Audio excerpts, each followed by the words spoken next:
Well, I was 22 years old the first time that I was diagnosed with cancer. Young and ready to tackle the world, Martha Nicholas was devastated to find out she had ovarian cancer. Here they are saying, oh, you need to see an oncologist, and I didn't even know what an oncologist was. She struggled battling the cancer both physically and emotionally. Probably the hardest thing for me was having to tell my parents about how sick I was, and trying not to tell them how sick I was at the same time. That was the first time she visited the American Cancer Society. They actually got me into a clinical trial because I only had about a 10% chance of survival. Her surgery was successful and a couple years passed. So I had this whole new leash on life and everything was great and we got engaged, and then 2 years later, 3 months before I'm supposed to be married, I was diagnosed with cancer again. It had spread to my uterus. She and her husband went through with the wedding, even posing for pictures pretending to leave on a honeymoon, but they stayed home and Martha fought to get better.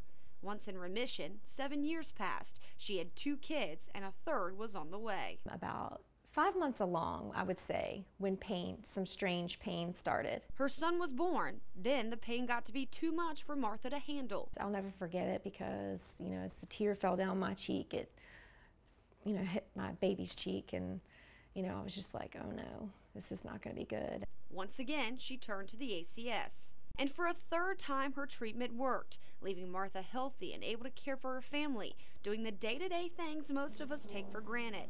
Time and time and time again, Martha Nicholas has turned to the American Cancer Society for help, and she asks anyone who has ever been affected by the disease to join her now in giving back. It's a disease that it ravages your body, and when it ravages your body, it ravages your family. It takes over your life, and you can't let it. We got to fight it, and that's what the ACS is all about.